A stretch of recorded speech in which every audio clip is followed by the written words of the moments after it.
Bom, dando continuidade ao nosso conteúdo, hoje vamos falar sobre processos. Processos é a parte importante do sistema operacional. Na verdade, aqui a gente tem como fosse um divisor de águas, porque na verdade, a partir de agora, nós não vamos falar mais sobre programas em execução, mas sim processos. Porque, na verdade, o computador não executa programa, o computador executa processos, e nós vamos ver o motivo disso, né?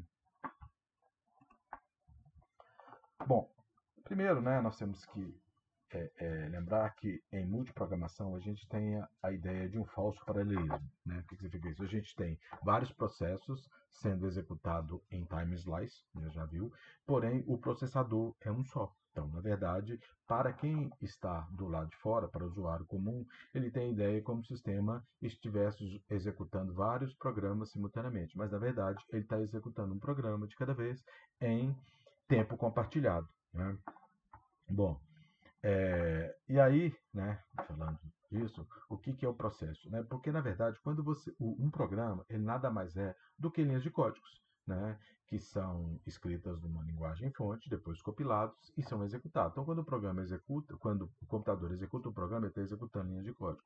Só que o computador é muito mais do que isso, né? Porque você precisa de reservar memória para aquele programa, você precisa de reservar o processo, você precisa de carregar os registradores, você precisa de ver as características daquele programa para ser executado. Então, por isso que o computador não executa programa, ele executa muito mais do que programa, ele executa processos. O programa é uma parte do processo.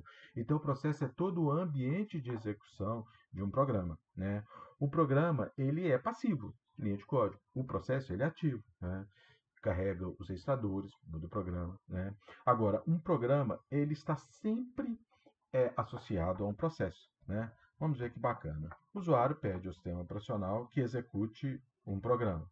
Né? O sistema operacional vai no disco e busca esse programa e carrega esse programa, como a gente já viu, na memória.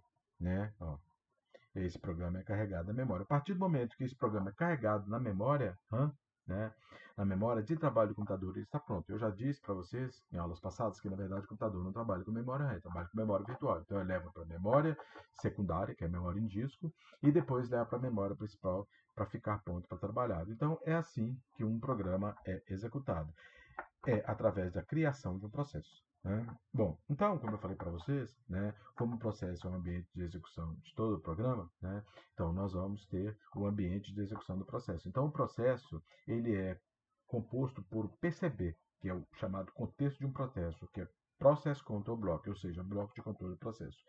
E esse PCB ele é composto de três partes, do contexto de hardware, contexto de software e espaço de endereçamento.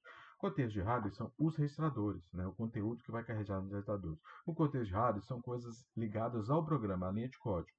Né? A data que ele foi criado, a data que ele foi atualizado, a cota que ele vai usar em disco, quem criou, quem pode usar, né? Quais são as prioridades de uso, e o espaço de endereçamento, ou seja, onde ele é carregado na memória, se ele tem alguma variável, como é que é definida essa variável na memória, qual o espaço que essa variável ocupa na memória. Então, daí nós temos o PCB, tá? Que é o que eu falei para vocês. Então, o contexto de hardware é a parte de software, a parte de hardware, né, os registradores, o contexto de software é ligado ao programa especificamente, e a área de memória é onde o programa é carregado para ser executado, onde está todas as características do programa. Bom, então, eu falei, a gente já viu que como é que eu faço quando eu estou fazendo multiprogramação. Um programa ele sai do processador e volta de novo para poder seguir a regra da multiprogramação. Em tempo compartilhado, cada programa, cada processo tem o seu tempo na CPU. Então, como é que eu faço? Quando eu vou tirar um processo da CPU e colocar outro, o que, que eu tenho que fazer? Eu tenho que salvar exatamente esse PCB dele para ele voltar de valor. Então, quando o processo é retirado da CPU, eu vou no PCB, tiro um retrato do PCB dele, salvo na área de memória do sistema operacional todo o conteúdo do PCB e coloco um novo processo para ser executado. E esse processo vai sendo executado até que ele seja interrompido ou seja finalizado. E assim eu vou fazendo com todos os processos. Quando chegar a vez daquele processo ser executado novamente, ele tem que partir do ponto que ele parou. Então, o que eu faço? Eu pego o conteúdo do PCB que eu salvei, carrego novamente o conteúdo do PCB, os registradores, defino o endereçamento da memória, redireciono a memória, pego as características do software e começo a executar da parte que ele executou. Essa troca de contexto é muito parecido com a interrupção, execução de uma interrupção e de uma exceção que a gente já viu. Né? Bom, então, um processo, né, ele é composto, ele tem vários estados, né, para ser executado. Então, a primeira coisa que o estado que um processo tem é ele ser criado. Né? Então, o primeiro estado do processo é ele ser criado. O processo, a partir do momento que ele é criado, ele entra em estado de pronto, ou seja, ele entra para ser executado, esperando a vez dele de ser executado. Ele tem que entrar em estado de pronto, porque ele tem que obedecer às regras para ser a vez dele. Quando ele está em estado de pronto, ele vai para a CPU e vai ser executado. Ok? Bom, a partir do momento que esse processo é executado, ele pode ir para 3 opções depois da execução. Ele pode perder a CPU por time slice, ou seja, o tempo dele foi exaurido, aí ele volta para estado de pronto de novo para esperar a vez dele ser executado, ele vai para estado de espera porque ele fez uma requisição a um periférico e ele tem que guardar a resposta do periférico, então ele vai para estado de espera esperando a resposta do periférico. Ou ele é terminado, chegou o final dele. Né? Um processo, então, quando está em estado de espera, é porque ele veio da execução. Ele entrou em execução, fez uma solicitação de um periférico e ele vai para estado de espera. Um processo, quando ele sai do estado de espera, ou seja, quando essa resposta chega da CPU, ele não pode entrar para o estado de execução. Ele tem que voltar para o estado de pronto, porque ele tem que entrar na corrida para saber qual é a prioridade que ele tem que executar, como é que ele executar. Então, o processo, quando está em estado de espera, ele nunca pode entrar para estado de execução. Ele tem que entrar em estado de pronto para ser tratado, para ser executado. Ok? E um processo, né? Um processo, então, algumas coisas tem que definir. Um processo, quando é criado, ele só pode ir para estado de pronto. Por quê? Porque é a hora que ele vai ser estudado para ser como é que ele vai ser executado. Um processo que está em estado pronto, ele só pode ir para estado de execução, porque ele está pronto para ser executado, para ocupar a CPU. Um processo que está em execução, ou seja, está dentro da CPU, ele pode voltar para estado de pronto, porque exauriu o tempo dele, ele pode ir para estado de espera, porque o tempo dele de resposta está aguardando a resposta dele, ele pode ser terminado, que chegou no fim dele. E um processo, quando é estado de espera, ele só pode ir para estado de pronto. Por quê? Porque ele também tem que ser estudado para saber qual que é o jeito dele ser executado. Né? Então, essas são as mudanças de estado do processo. Já falei os estados do processo. Então, o processo só pode ir de pronto para execução, ele pode ir de execução para espera, para terminar, ou para pronto novamente. Um espera, ele só pode ir para pronto. Né? E um processo de espera, ele só pode ir para pronto. Ok? Bom, então, o que significa isso? Né? Que um processo, né, só pode ir de pronto para espera, né? Desculpa. Tá? Um processo, quando é criado, ele só pode ir para pronto. Um processo que está pronto só pode ir para estado de espera. Um processo que está em estado de espera, ele pode ser terminado, ele pode voltar para pronto, ou ele pode entrar em estado de espera. E um processo que está em estado de espera só pode ir para estado de pronto. Ok?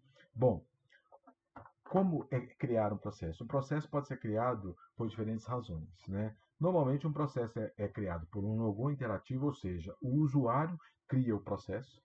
Né? Ele é criado por um outro processo. Né? Eu tenho um processo que, por exemplo, precisa de imprimir. Então, esse processo de edição de texto, por exemplo, precisa imprimir o texto, então ele cria um processo para impressão.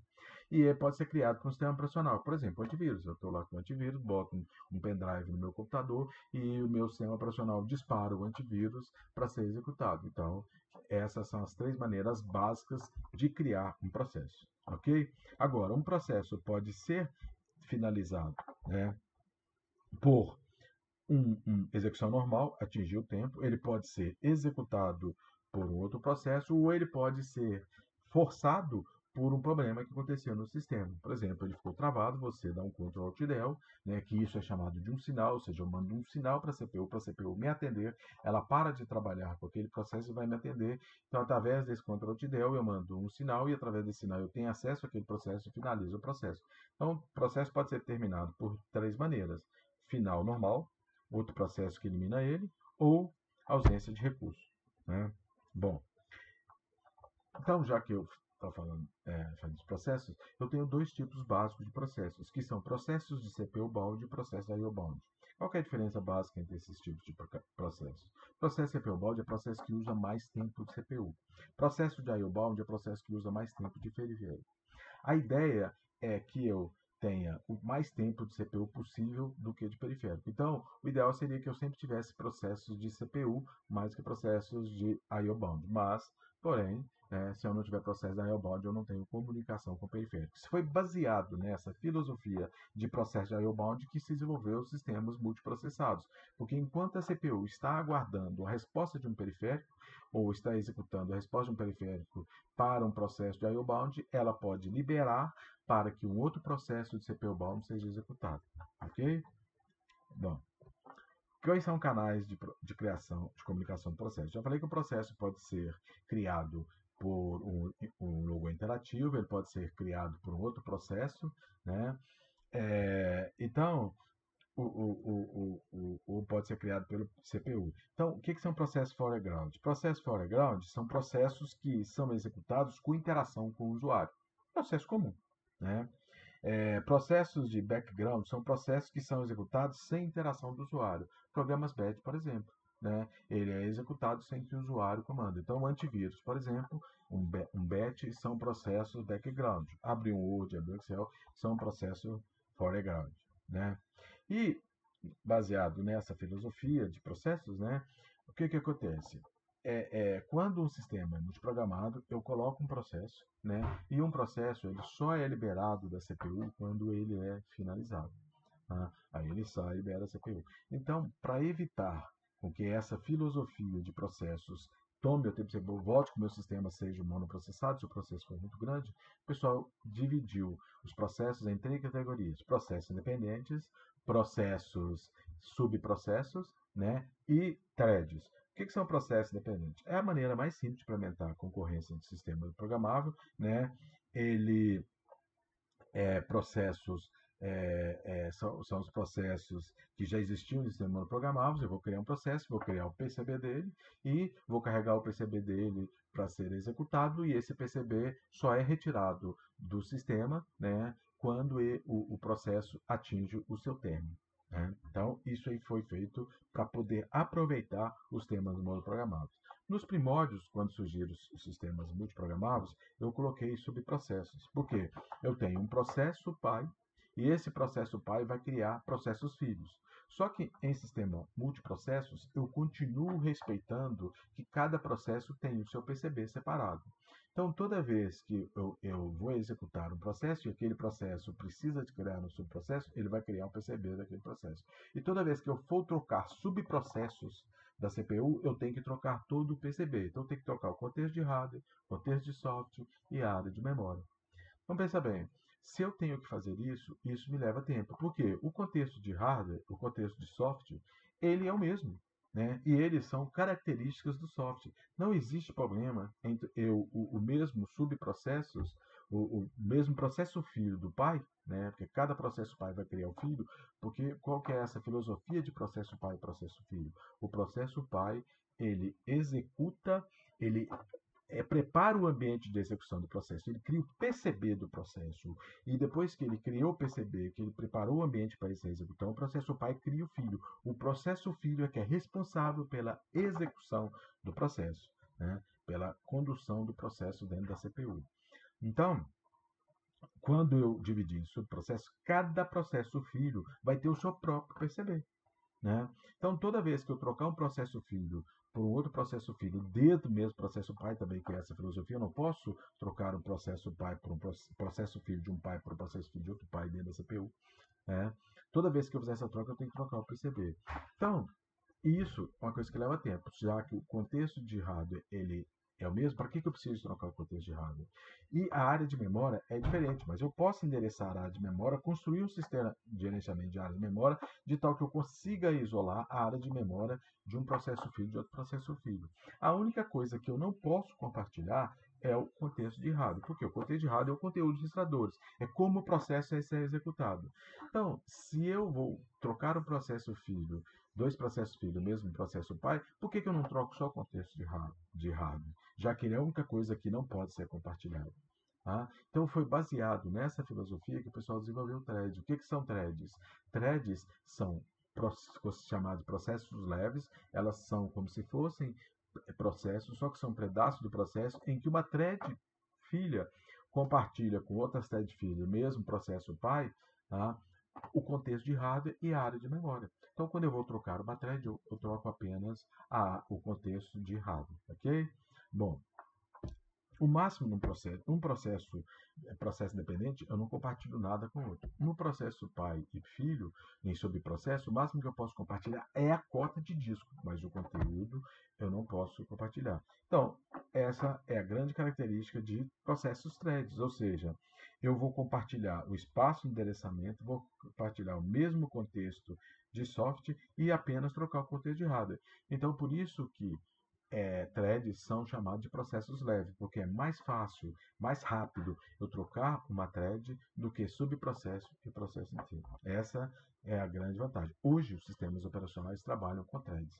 Né? Algumas linguagens, como Java, também permitem a gente trabalhar com threads, que é exatamente essa filosofia, de ficar mais rápido fazer a programação concorrente. Ok? O que são sinais? Sinais, eu falei para vocês, são mecanismos de como um processo comunica com a CPU. Como um processo está dentro da CPU e ela é executada, assim como o thread, eu não consigo parar a CPU, a não ser que o clock, a não ser que venha um outro comando do sistema operacional que faça isso. Então, eu, como usuário comum, não posso enviar um sinal para o processador. Então, esse sinal é feito através disso. Por exemplo, o Ctrl+Del. Quando o meu sistema está travado, eu não consigo acessar, como é que eu faço para matar um programa no Windows? Eu dou um Ctrl+Del, ele abre o gerenciador, né, do CPU, vou lá, vejo qual o processo que está sendo que está travando a CPU, vou lá e mato o processo. Tá? Então, é através do sinal que o processo faz comunicação com o usuário comum, permite notificar processo. O usuário comum permite notificar processo. Tudo isso é desenvolvido para quê? Para que eu tenha concorrência em programas. Ok? Bom, vamos ver aqui só um exemplo, tá, de calculadora. Né? Ó, vamos de novo, calculadora. Vou abrir duas instâncias da mesma calculadora. Né? Ó, tenho duas calculadoras abertas, Ctrl+Del. Né? Não. Então, é isso que eu estou olhando. Olha, eu abri a calculadora e abri o Chrome e a Microsoft. Então, esses são os aplicativos. Se eu quiser matar uma calculadora, o que eu faço? Olha, né? Eu tenho, chego aqui, viro aqui, mandei um sinal e vou finalizar a tarefa. Então, o sistema ele é fechado para mim. Ok? Então, é assim, eu mando um sinal. Então, é assim que eu faço sistemas. Né? Hoje, os sistemas, como a gente pode ver, eles são sistemas que trabalham com threads. Quando eu abro várias instâncias do meu programa, né, como eu posso ver aqui, ó, eu abri 14 do Commons, abri o gerenciador de tabelas e a gente viu que eu abri duas instâncias da calculadora. Ou seja, ele compartilhou o mesmo código-fonte, ok? Porém, a única coisa que ele está trocando é o contexto de RAM. Ok? Então, a partir de agora, nós não vamos chamar mais de programas, nós vamos chamar de processos, porque o computador ele não executa, ele executa muito mais que programas, executa processos, que é o ambiente de execução de todo o programa. O processo ele é estático, linhas de código. O programa, desculpa, ele é estático, programas são linhas de código. O processo ele é dinâmico, ele é o ambiente de execução, é a memória, é o contexto de hardware que está mudando toda hora, é o contexto de software e a área de memória que eu também toda hora mudando o conteúdo da variável, por exemplo. Então, o processo ele é dinâmico, o programa ele é estático. Então, isso é o que a gente tem. Qualquer dúvida, já falei, vocês mandam perguntas para mim, que a gente vai tentando responder. E essa filosofia, porque é muito importante vocês entenderem essa filosofia de processo.